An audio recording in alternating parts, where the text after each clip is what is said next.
on in. Hello.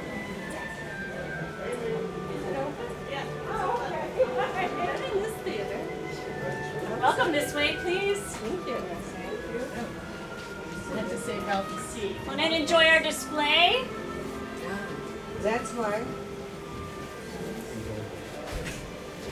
Welcome.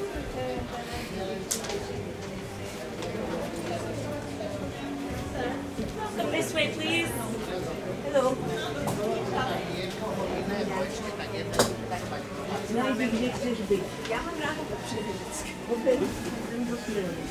Welcome. Hello, come on in this way.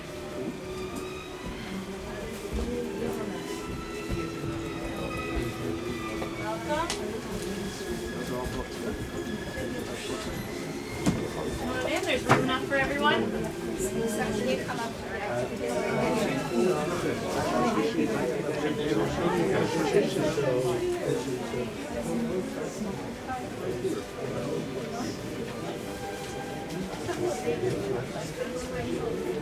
Welcome.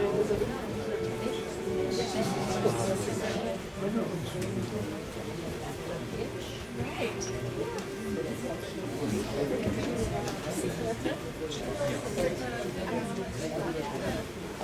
This way, please. Either way.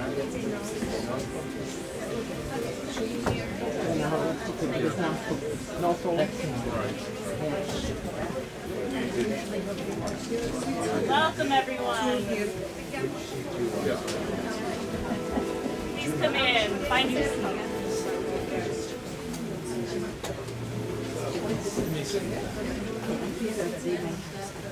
Welcome. A work of art demands complete honesty and an absolute love of the truth. This is how writer Ludo Ondrejov summed up his artistic credo. All of us familiar with his books know that he himself was guided by complete honesty and an absolute love of the truth in both his life and his work. Ludo Ondrejov was born Ludovit Mistri on October 19, 1901 in Slanje, present-day Croatia. He died March 18, 1962 in Bratislava, aged only 61.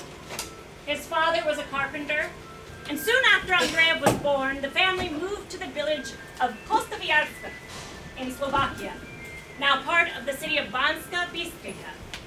When he was 18 months old, his father left for America in search of work, never to return. The family lived in penury. In 1938, he moved to Bratislava to become a professional writer. Ondrejov published his first poem in 1928, and his first book appeared in 1932. He is also the author of several travel books. However surprising it may sound, these travel books are fictitious. His best known works of fiction for adults are Tales from the Mountains, The Steed and the Man, The Golden Cave, as well as the travel logs An African Diary and Across the Mountains of Sumatra. In 1937, Ondrejov published his most famous book, The Outlaw's Youth. This coming-of-age story of Jerguš Lapin, a boy growing up in the mountains, contains some autobiographical elements. And The Outlaw's Youth was followed by a sequel, Jerguš Lapin. In 1950, Ondrejov published a loose continuation of these two works, the short novel Your Stars Are on the Ground, and the complete trilogy was published in one volume 6 years later in 1956 under the title The Sun Has Risen Over the Mountains.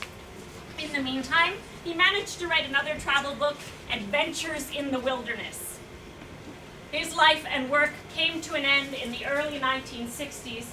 As I've mentioned earlier, Ondrejov passed in Bratislava in 1962. Oh, please, everyone take your seats now. We have a brief documentary on Ludo Ondrejov for you. I've got to get out of here. Please, where is the exit? Can somebody show me where the exit is, please? I have to get out of here. Look, madam, why don't you join us? We're screening a brief documentary. I've got to get out. Where is the exit? No, please don't go. Did you not find the display interesting? Interesting. Yes, it was interesting for sure. Interesting is the word, in both a good and a bad way. But please stay for the screening. It's about to begin. I shot the film. It's my film about Ondrejov. Yes, I know. I knew Ondrejov. We all knew him. That's why we're here. He was a great writer. That's right. He was rather tall. I know, I met him. You did? Well, that's wonderful. I'd rather stick with interesting. I mean, as you wish, but you must tell us all about him. There are not many people left who knew the maestro personally. You need to remind me of my age. Oh, I'm sorry. That's really not how I meant it. You look great. That's all right. I know very well how old I am. No, but you look fantastic. You really do. Yes, well, you know what people say. It's rotten to get old, but it seems to be the only way to live a long life. How old was the maestro when you met him? I don't know. I've never thought about that. But if I remember the date of his birth right from your presentation, he would have been 41 at the time. Oh, he must have been a handsome figure of a man. You must tell us more about him. Bring a couple of chairs.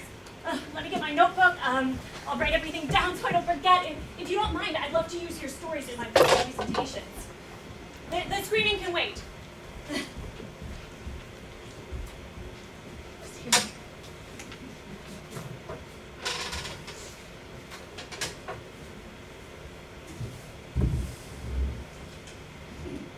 Go on. Tell us. What was he like?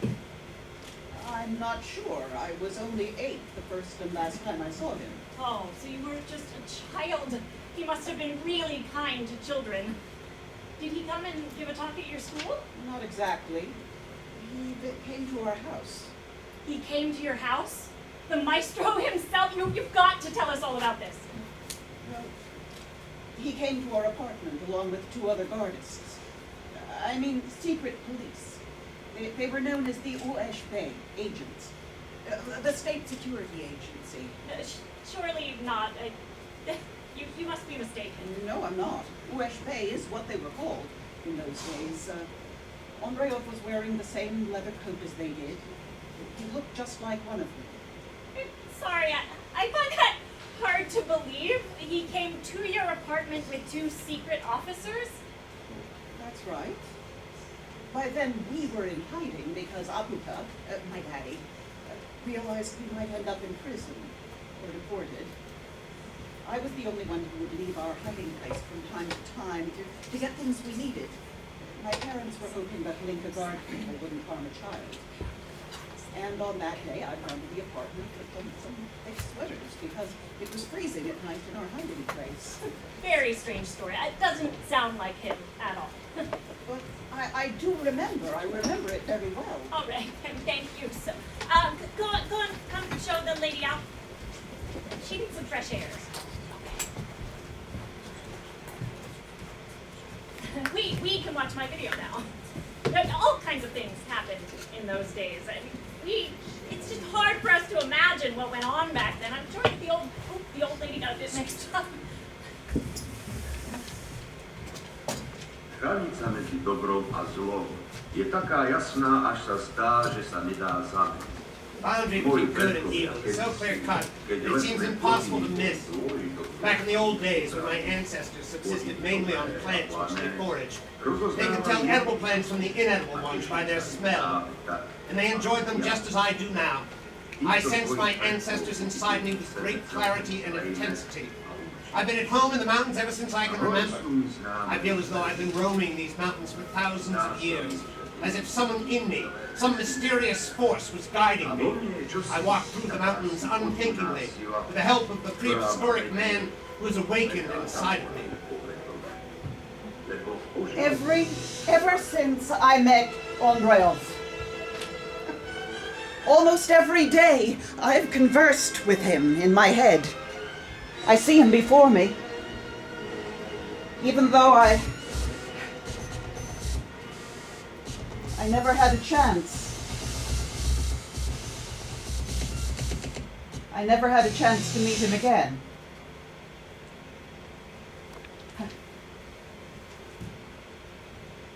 I've started writing a book about him, though I'm not sure if I'll ever finish it.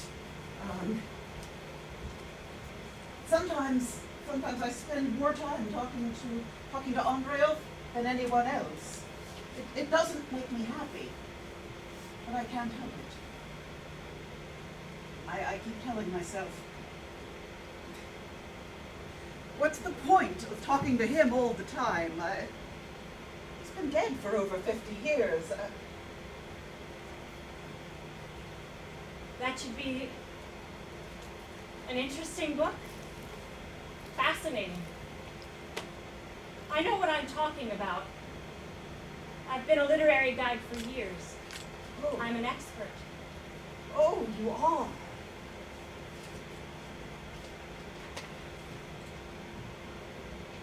I've played out my conversation with Ondrejov in my head, right down to the smallest detail. Let me read some of it.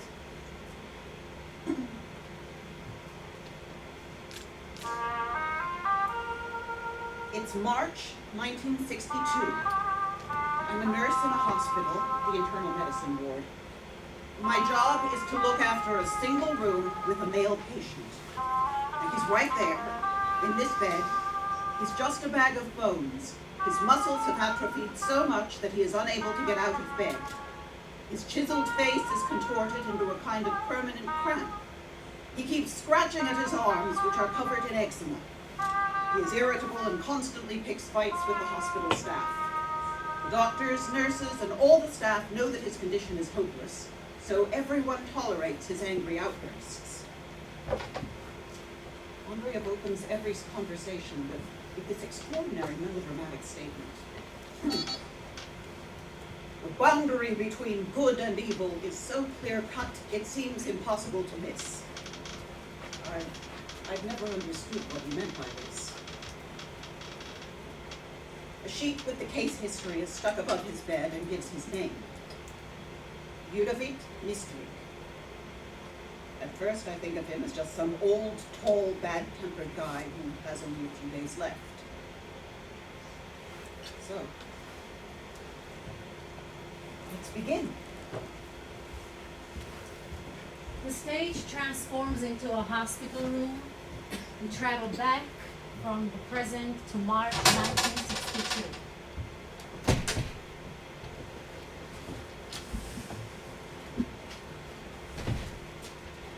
She goes backstage and returns wheeling a hospital bed in which Ludovic Ondrejov is lying, holding a tray of food. Litka remains seated at the back of the stage, observing the action in front. 1.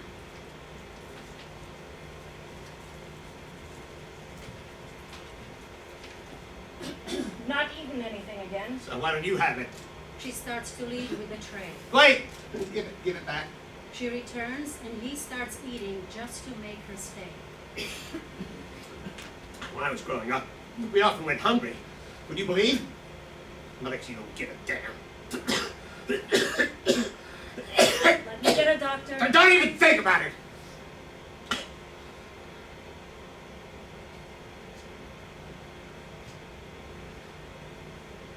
I found it humiliating, even though I was only a little brat. If we didn't want to die of hunger, we had to steal potatoes from the field in the fall. And ones the peasants left behind because they were too small, we roasted them. We were still hungry. You've never gotten over feeling sorry for yourself. I was one of 7 children. Surely it's better to have 7 children than be a millionaire. 7 kids are more than enough, but if you're a millionaire, you just keep wanting more. My mom ate almost nothing, just so there would be more left for us. What about your apuka? And your father, I mean. He left for America when I was 2. My brother was 13 months younger than me. My apuka didn't get to travel much. It was my mom's idea. She hoped he would make some money in America, but he forgot about us. So the American dream burst like a bubble. Well, people said he was a good carpenter. He even had an indention to his name, some contraption for for planing joints. Well, that's amazing.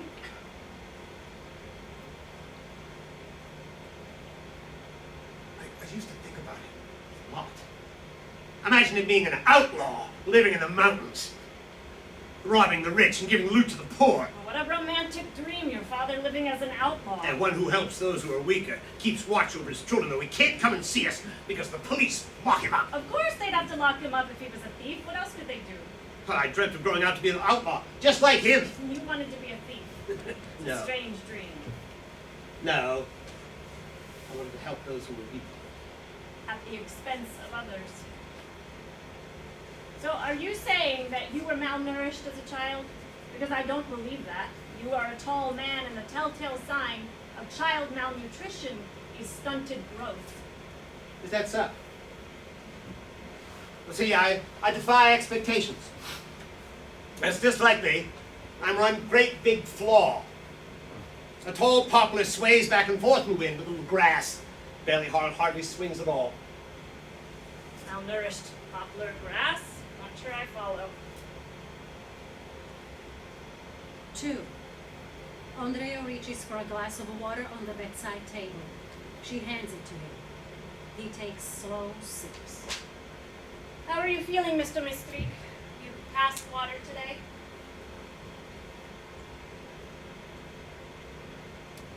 All right, we weren't malnourished.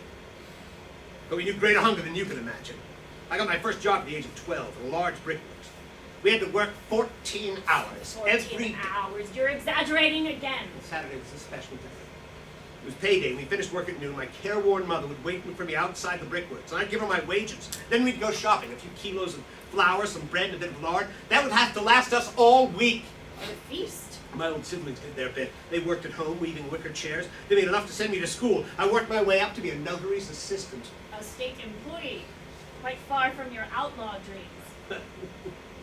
Well, obviously it wasn't a job I enjoyed, so I quit. It took me quite a while to find another job until I got myself hired as a driver by a local Jew. I learned to drive a truck, but I wasn't cut out for that kind of work either. By that time, I already started writing. I had my first poems published, my first collection, and my feelings, my feeling that I outsmarted them all grew, and my poetry came out as a book. A book is a very big deal, you know. So you're a poet too. That gave me courage to ask Sarah out on a date. Sarah? Yes. She was the daughter of a rich Jew. I couldn't stand him. He features in one of my books. And Sarah? Sarah turned me down. She didn't even show up for our date. She just sent word she was getting married in 2 weeks. She didn't have to give a damn that I published the book either.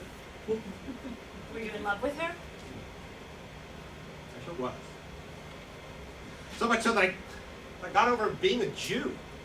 I mean, I fell in love with her, but she had the cheek not even to show up. Who knows? Perhaps she died in a camp during the war. Well, we weren't well matched. I'm a man of nature, born of nature, of nature, for nature. She was, different. We wouldn't have gotten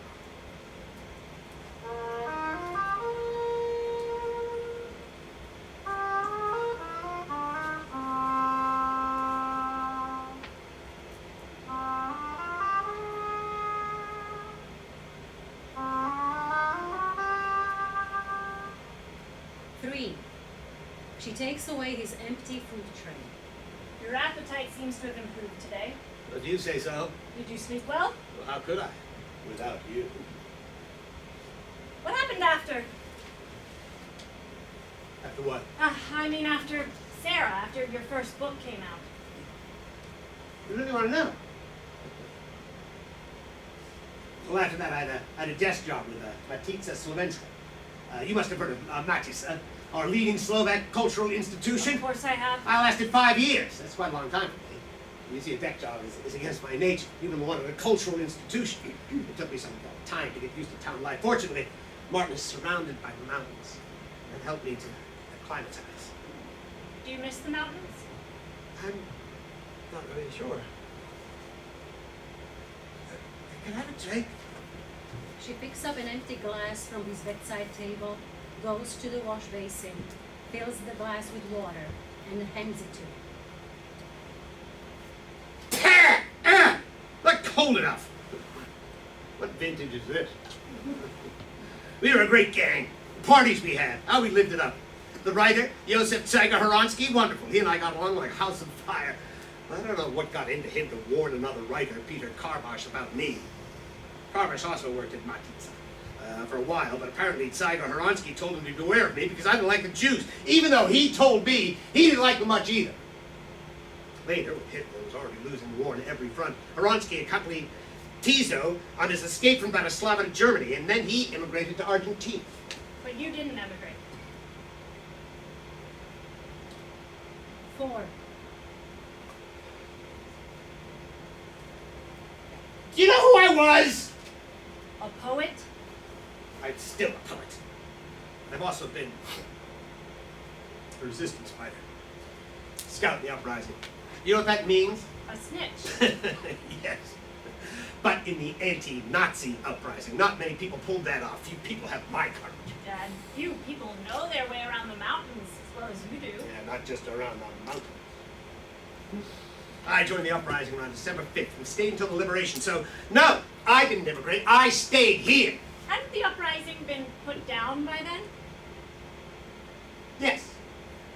But a few units retreated to the mountains. 5. So I stuck around here. I'd always longed to have my own publishing house and a library. Publish books, be surrounded by books, sell them, and spend the money on drink. What's it all for? You know what, Mr. Mistreak? Let me push you closer to the window. You'll find it easier to breathe there. But you were a writer, not a businessman, right? Why are you always speaking in the past? I am a writer. I was surrounded by books. Valuable books. Leather bound. Homer's Odyssey with a scratch on the left corner. Dozens of books neatly sorted on bookshelves on the floor, all the way up to the ceiling. In the Steiner Bookstore. Did you say Steiner Bookstore? I didn't say anything. Yes, in my bookstore. I got it as soon as it all began. And why not? I deserved it after all. I was a writer. A great writer. But shouldn't writers write instead of dealing in books? Any dealing. I just sold the books for drink. Where was it? Oh, it was Victor, my brother-in-law. He came and asked if I wanted a haberdasher. He was a big shot then. I told him I always wanted a publishing house or a bookstore, but buttons and yarns were not my kind of thing. What was I going to do with a haberdasher? They're quite profitable. People always need sewing supplies. Oh, yeah, that's what Victor said. All right, I'll take it, I said. Your outlaw dream finally came true. Strange.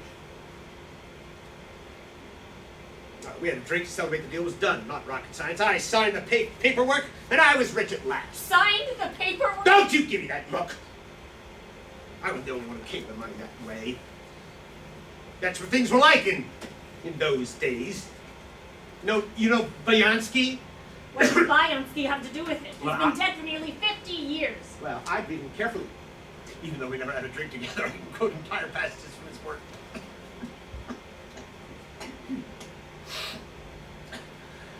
Say this. It is our duty to come to the defense of ordinary people so that we're not complicit in the atrocities committed by the Jews in broad daylight. The Jews' proclivity to procreate possesses a social and economic threat. We blame the Jews for morally and materially oppressing our people, especially the peasants. See? See what I'm getting at? My mouth is dry. It's warm again! Bayansky's word left a deep impression on me. A simple boy from the mountains dreamt of Januszek and his band of outlaws. How interesting. There are a lot of great jokes about the Jews. Here's one. You know why Jews have such big noses? Because air is free. Do you know which politician the Jews have the most respect for?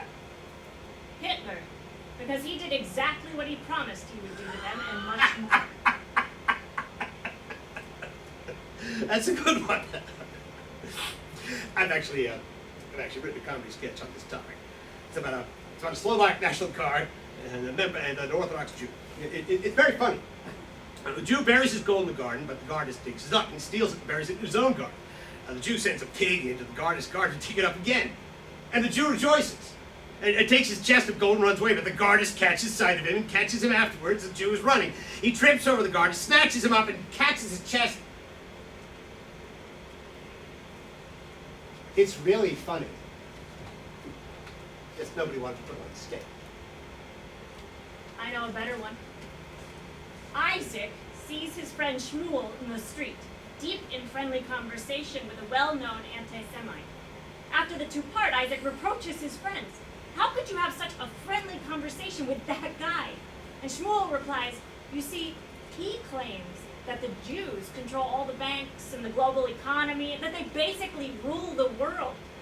It's so wonderful to hear. You don't like my sketch either. That's putting it mildly. Your sketch is not funny.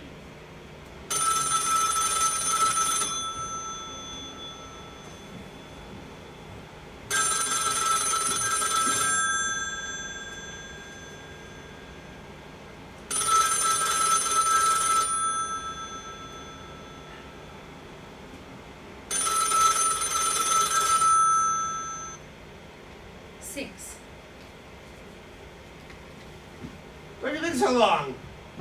I haven't seen you for at least a week. I had serious personal reasons. Serious personal reasons? Oh, I'm glad. You're glad to hear that someone had real problems? No, that's not what I meant. I just thought I said something that made it offended you, and you weren't going to visit me. I find it strange that you're telling me all this stuff. I need to tell someone. And you're a stranger. You're not connected to me in any way at all, so I can tell you these things. Sometimes it's hard to tell what's connected and what isn't. Strange. Where was I? Where were you? The haberdashery. The used bookstore. What? The cash cow your brother-in-law helped you get. So what? Everyone wants to get a fortune. I was just lucky enough to get it. But I was entitled to it. I was a writer after all. And not just any old writer. What does a writer need to do to be entitled to someone else's property? Are you a Jew or what?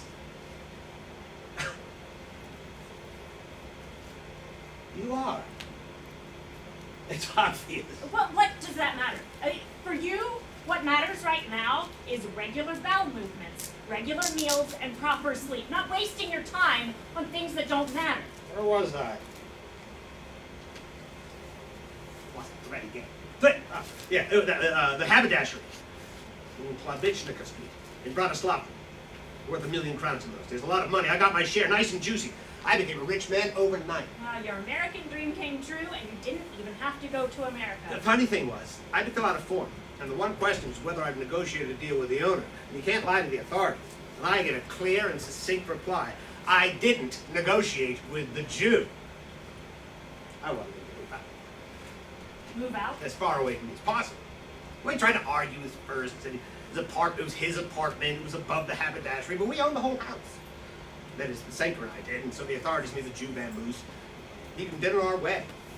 I see. When the thief is in the house, who needs the owner? In November, we petitioned to be made full owners of the whole store.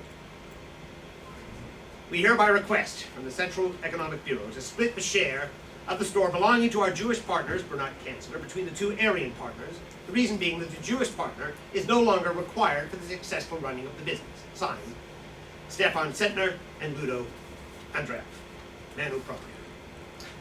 Problem solved. Straightforward. All you need to do is say that someone is not required, and hey, presto! Problem solved. I knew the language that I needed to use to make the problem solved. My experience as a notary's assistant came in quite. So what about the bookstore? What was that problem also resolved without a glitch? Oh, you bet. It wasn't hard. Once or twice a month, I used to travel from Martin to Bratislava and relieve the cash box of its contents. Some of the bookstore. He tried to stop me. Said the cash had to be counted first. We needed to know exactly how much dough there was and before any cash was taken out. But the whole bookstore belonged to me, including the damn cash box. I was the one who set the rules, and I poured the money from the cash box straight into the booze. You got drunk on Jewish money. Exactly.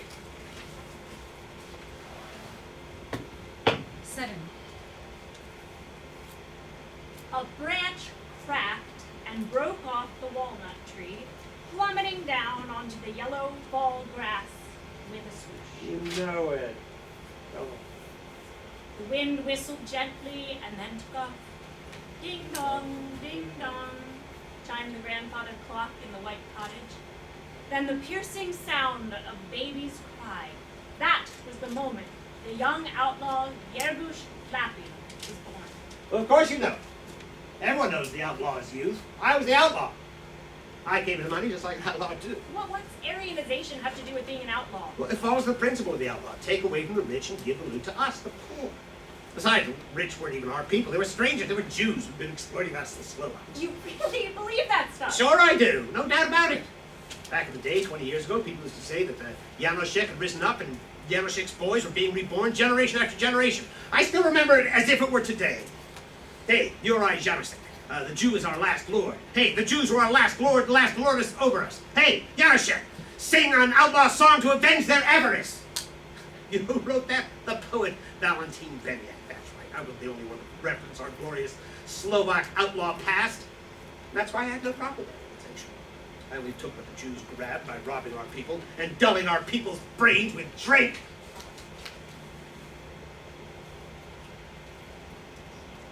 What else could I do with my outlaw money than hand it out, as a proper outlaw should? Be more precise, pour it into having a good time with my friends. Many of my friends and acquaintances enjoyed knocking back a few glasses of wine, as did any stranger who happened to stop by the pub. They were people too, you see. It wasn't their fault. They had never met me before. I enjoyed drink with them, sharing memories, chatting. You were so generous with your money. People must have loved you. Oh, and I loved them. Can I tell you that many folk think I have magical power? I'm a healer. I can control other people's minds. There was this Jew poem, and she had a bum arm, and it was paralyzed, and I healed her, swear to God. She hadn't been able to move her arm for years, but in minutes, after I touched her with my fingers of my right hand, just a little touch, and suddenly she was able to move it. And her arm never gave her trouble again.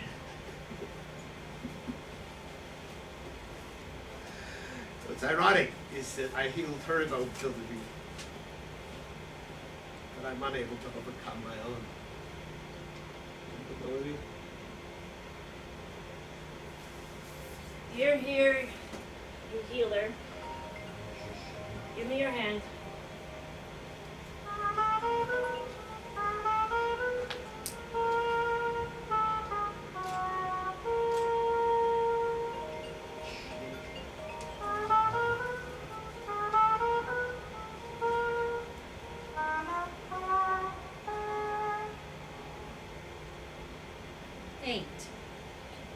I remember a story about you that did the rounds. People said that Makica had paid you to travel to Africa, and you were going to write about your exploits there, but you spent the money on drink and wrote your African diary sitting at home, sweating in your winter coat with your feet in a bucket of hot water to recreate the African climate. That's all silly gossip. Outrageous slander. I mean, it would be outrageous if I hadn't spread it myself. And you know why I decided to write an African diary even though I'd spent all the money on drink? I had to prove to myself that I could write about Africa and that I would be so convincing that everyone would believe it, that I'd really been there. And it worked. No one who knew that you'd never been to Africa could tell. Just like with the uprising, which you didn't join until after it had been suppressed. Actually, it's much worse than that. I pulled the wool over everyone's eyes. I've never anywhere near the uprising. After the war, I asked the partisan commander, Willem Zingor, to confirm in writing that I had been in the resistance. You see, Zingor once worked for the Cheese Rights Guild in Martin. That's where I met him. Well, in 1942, I had got an emergency at the bookstore, and I needed someone to help me out. So during one of our big parties, I asked him if he would come and run the bookstore for me. We thought it was a hoot, a cheese baker and jars of books. He worked for me for nearly a year. Same idea where his toast buttered. And then one day, when the tide was turning, he showed up and took me to task for being a thief and a liar. He said I'd stolen the bookstore from the Jewish owners. I won't work for a thief, he shouted and kicked me out of the shop. My shop. Can you imagine? Shop belonged to me. He should have respected that, so I fired him. After he got elected to Parliament, became a big shot in the Resistance Fighters Association. So I went to see him and refreshed his memory about how I had helped him out in 1942. After all, I paid him a royal salary, so I told him to testify in writing that I'd been in the uprising. I laughed in the face and called me a damn pseudo-partisan, but he did put it in writing. So I got away with it. Once again. It made me realize that people believe it. They believe whatever I say or write, rather than the actual truth. I've learned that my readers see me the way I portray myself. I can make anyone around me believe anything I want them to believe.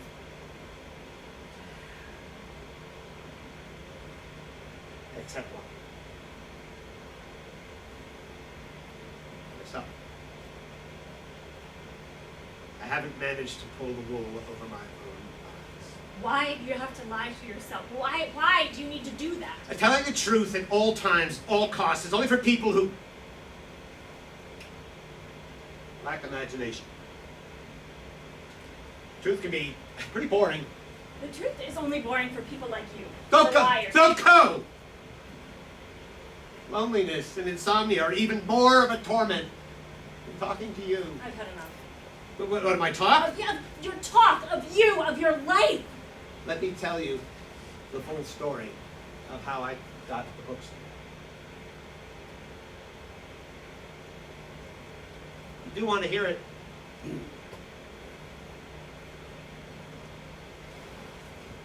Don't you?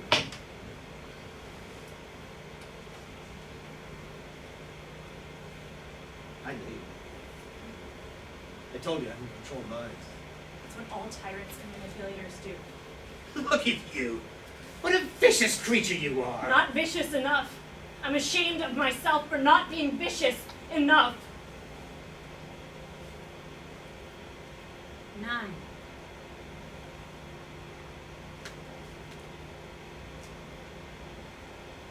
In my loneliness, I've often wondered whether I had said something I shouldn't have or did something wicked. And if I did, I must have been out of my mind. Or my heart was possessed by evil. I'd like to ask anyone who I might have hurt for forgiveness. I'd also like to ask anyone who saw me or heard me at such times to forgive me. Please, get a change. I don't know anyone that knows you. So, what is the story of the bookstore? Oh, well, fortunately, the process of Aryanization was simplified. According to the new rules, Jews were not allowed to keep anything, so, which made it much easier to Aryanize the bookstore than the haberdashery. The bookstore was run by the Steiners, 4 bookselling families, plus 2 clerks. The place was crawling with them.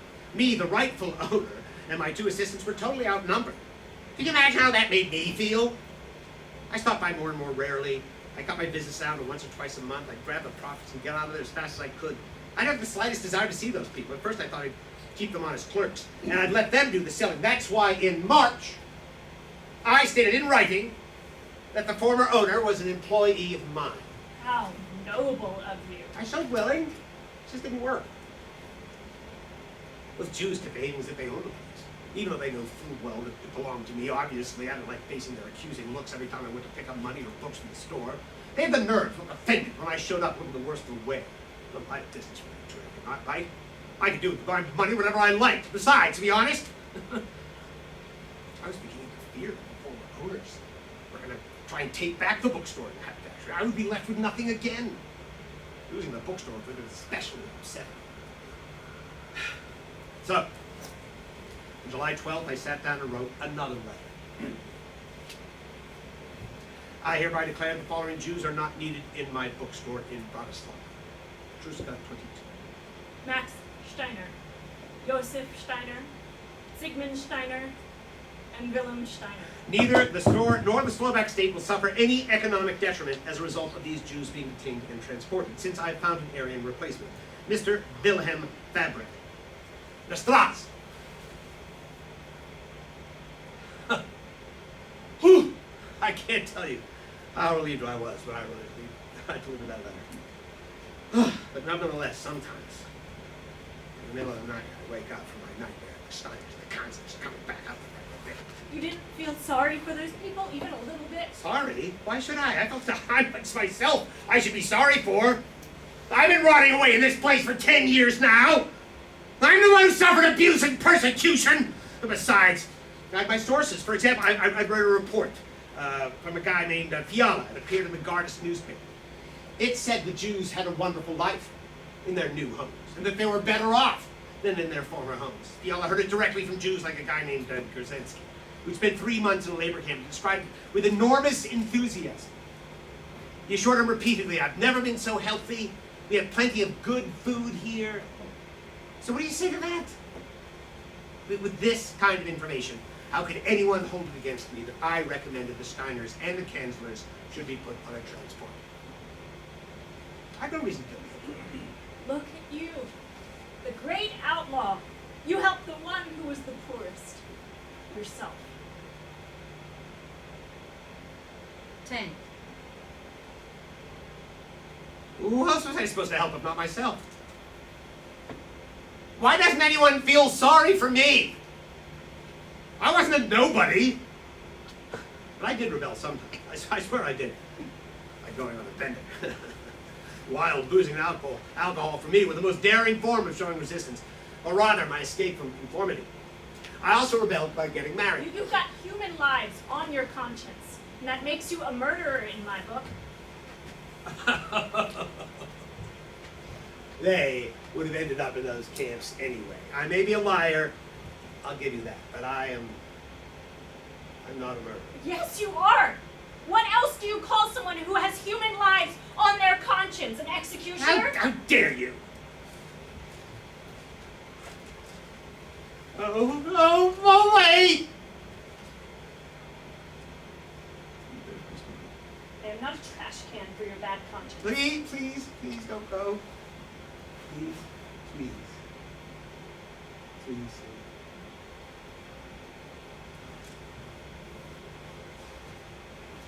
I'm listening. There's this one place I tried really hard to get. 2 days after I recommended the owners of the bookstore be put on a transport, I went to Steiner's apartment in 2 plainclothes to arrest him. Why? To make sure he'd been taken away. Well, the apartment was empty, and we were about to leave, and all of a sudden a girl showed up. She's like 9 years old. She was scared to death, regular face, small nose, blonde hair. I will never forget the eyes in her terrified face. She was the daughter of the Steiner guy. That was me. I asked where the girl where her parents were. Abuka is at the dentist. She said her father was gone to the dentist with a toothache and he wasn't coming back. When is he coming back? I asked. I don't know. I don't know, she said. And then she said that her mother had gone to the market to buy vegetables. She didn't know when she would be back either. The plainclothes cops started to search the place. The girl used the opportunity to slip out of the apartment. What did you say? That little girl. That was me. You're Steiner? Yes, I am. She exits, pushing a cart piled high with books instead of medications, ID bags, and food supplements. 11.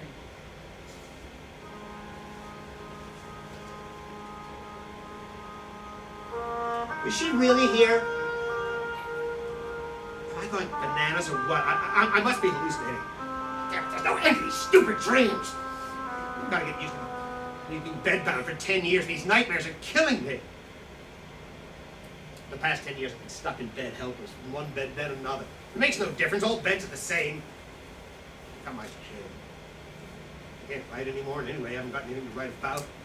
My books are doomed to fail and fade into oblivion. I have only one duty left, and that's to die. I can't even manage to do that.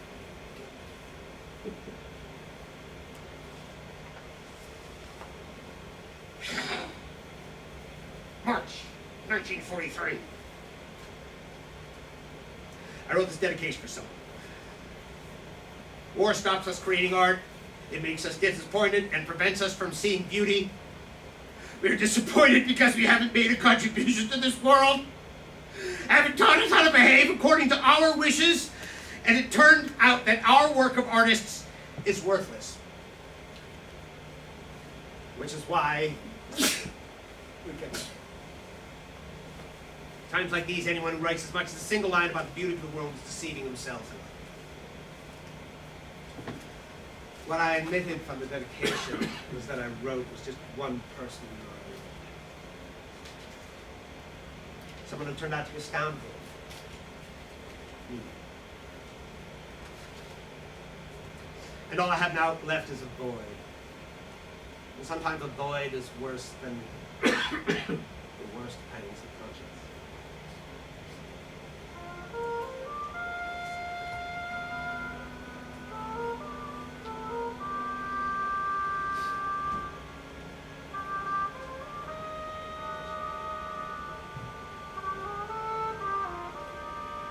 I was worried that you wouldn't come back. She concentrates on tidying her desk. What is it that I want, actually? There's nothing I need anymore. What is it you want from me anyway? He gets out of bed and exits, pulling the bed behind him.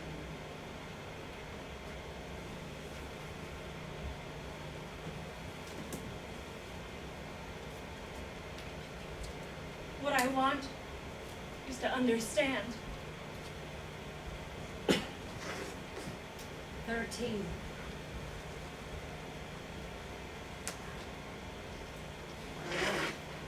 Just to understand.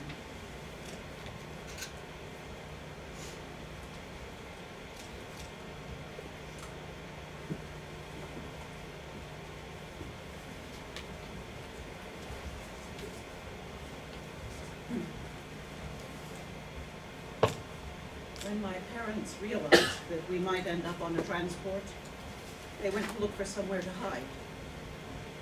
Auntie Giska hid us in a storehouse in her basement. By us, I mean my abuka, my mom, and me. The place was bare, apart from a few straw mattresses and buckets. We spent hours on end just sitting, squatting, or lying on the mattresses. We tried to move as little as possible to make sure no one heard us. I was the only one who left our hiding place from time to time. My parents sent me out to buy groceries and things like that. My abuka was a delicate, slender, oversensitive man. Being in that hiding place was torture for him, and yet he didn't complain. But after a couple of weeks, he broke down. He'd been used to being surrounded by rare books in our bookstore. That was his life. So we returned to our house in Venturska. Soon after that, a policeman showed up. He was young and pudgy, with a guilty smile and red blotches on his face. He brought my father's summons for the transport. After reading it carefully, my mom said very carefully, I'm going with my husband. I'm not letting him go alone. I'm not staying here.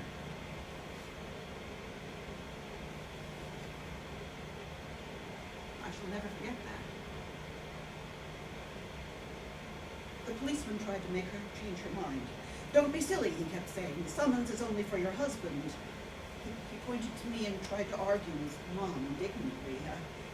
I'm not taking this child. If I did that, I couldn't look my son in the eye.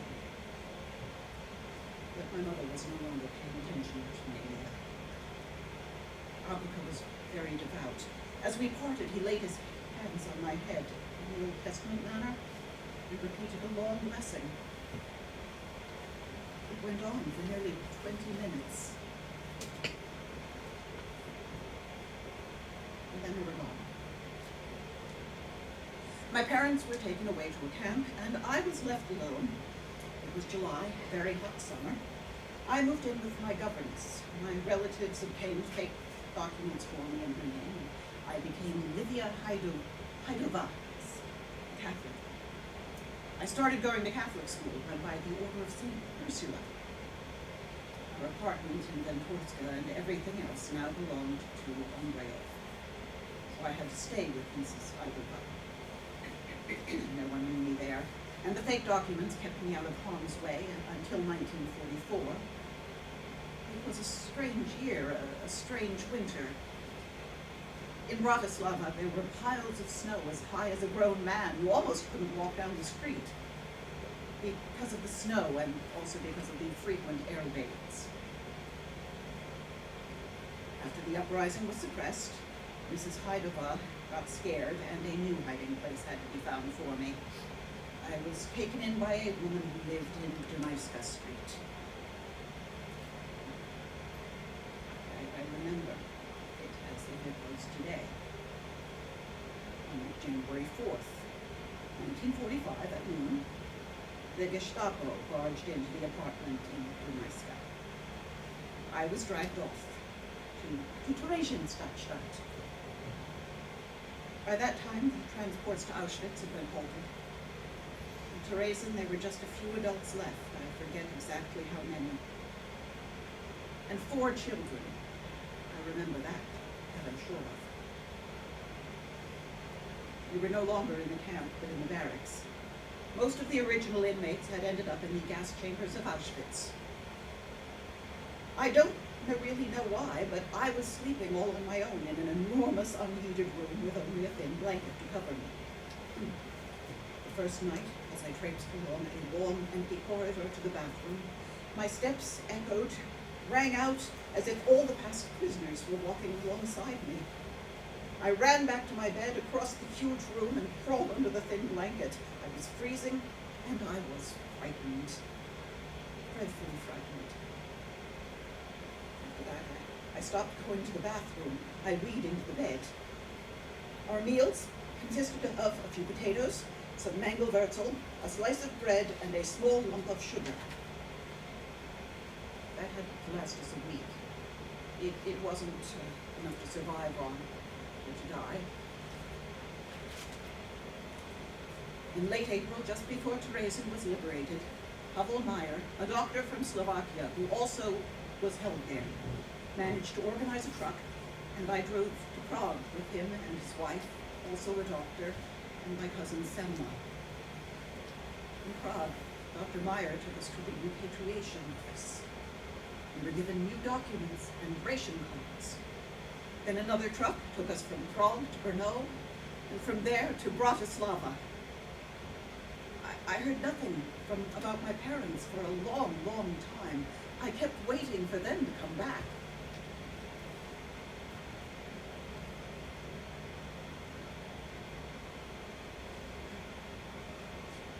Apuka died in the gas chambers, and my mom was torn to pieces by dogs on the Aron plates.